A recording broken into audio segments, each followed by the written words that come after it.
As long as I'm President of the United States, Iran will never be allowed to have a nuclear weapon. Good morning. I'm pleased to inform you the American people should be extremely grateful and happy. No Americans were harmed in last night's attack by the Iranian regime.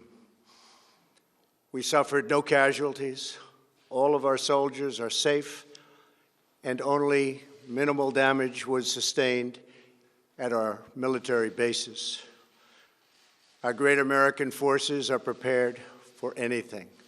Iran appears to be standing down, which is a good thing for all parties concerned and a very good thing for the world. No American or Iraqi lives were lost because of the precautions taken, the dispersal of forces, and an early warning system that worked very well.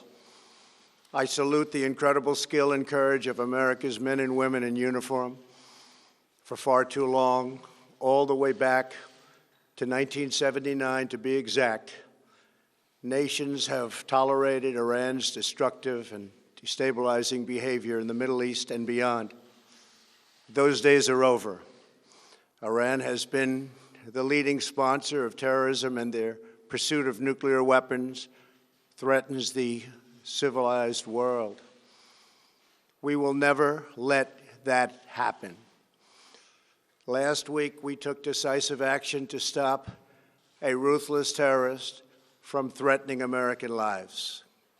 At my direction, the United States military eliminated the world's top terrorist, Qasem Soleimani.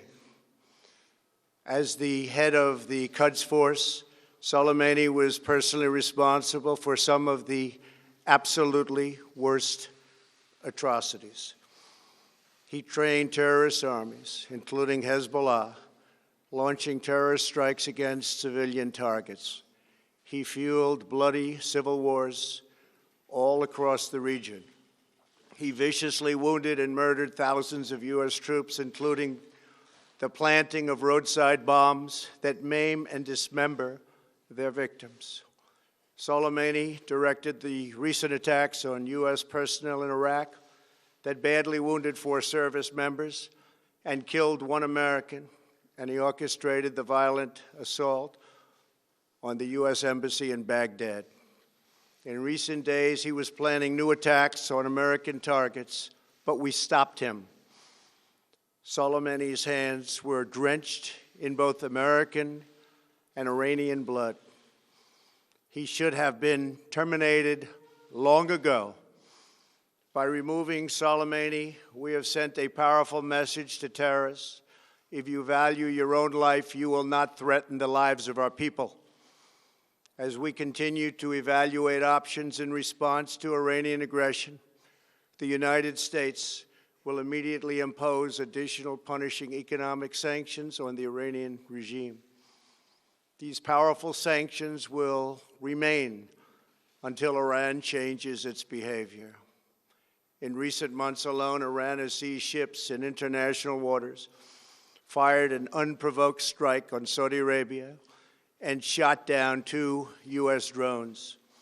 Iran's hostilities substantially increased after the foolish Iran nuclear deal was signed in 2013, and they were given $150 billion, not to mention $1.8 billion in cash. Instead of saying thank you to the United States, they chanted death to America. In fact, they chanted death to America the day the agreement was signed. Then Iran went on a terror spree, funded by the money from the deal, and created hell in Yemen, Syria, Lebanon, Afghanistan, and Iraq. The missiles fired last night at us and our allies were paid for with the funds made available by the last administration.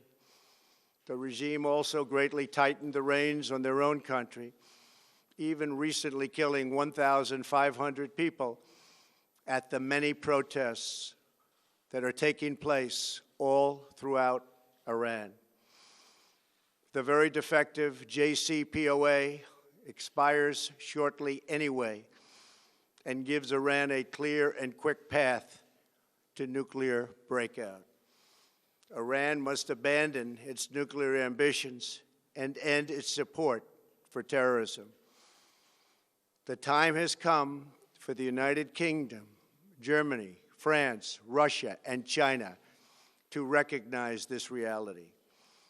They must now break away from the remnants of the Iran deal, or JCPOA. And we must all work together toward making a deal with Iran that makes the world a safer and more peaceful place. We must also make a deal that allows Iran to thrive and prosper and take advantage of its enormous untapped potential.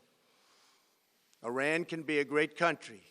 Peace and stability cannot prevail in the Middle East as long as Iran continues to foment violence, unrest, hatred, and war.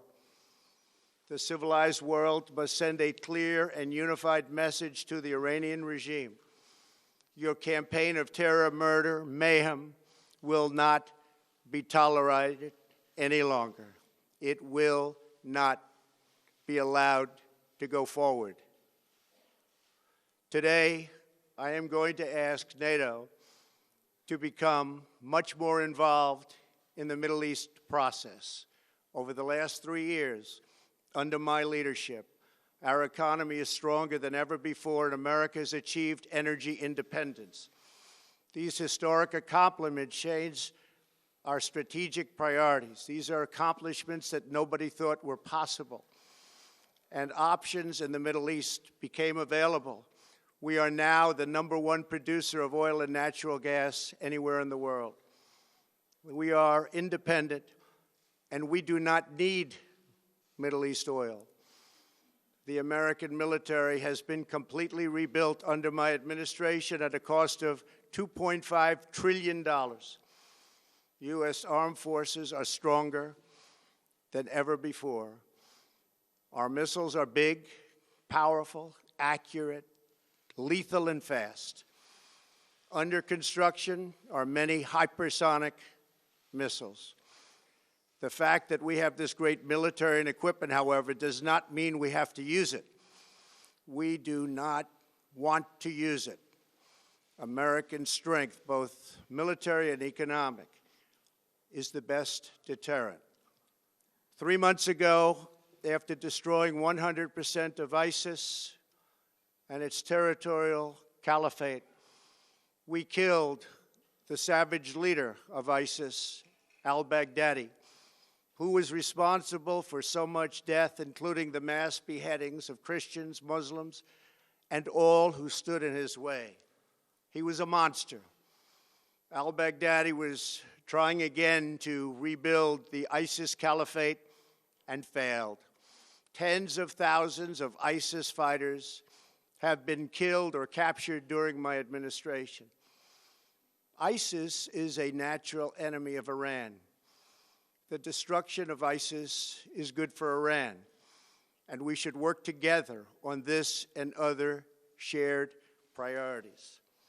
Finally, to the people and leaders of Iran, we want you to have a future, and a great future, one that you deserve, one of prosperity at home and harmony with the nations of the world. The United States is ready to embrace peace with all who seek it. I want to thank you, and God bless America. Thank you very much. Thank you. Thank you. Mr. President, have all be well.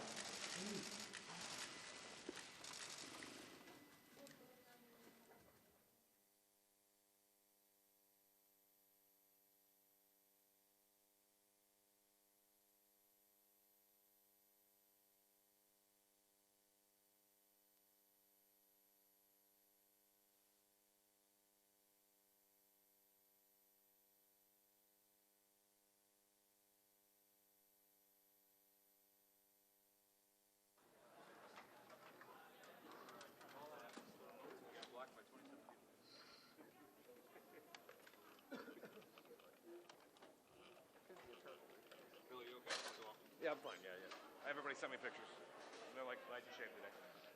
Give me 30 seconds. Yeah, literally. I'm glad you told me. All right. Good. And number 3.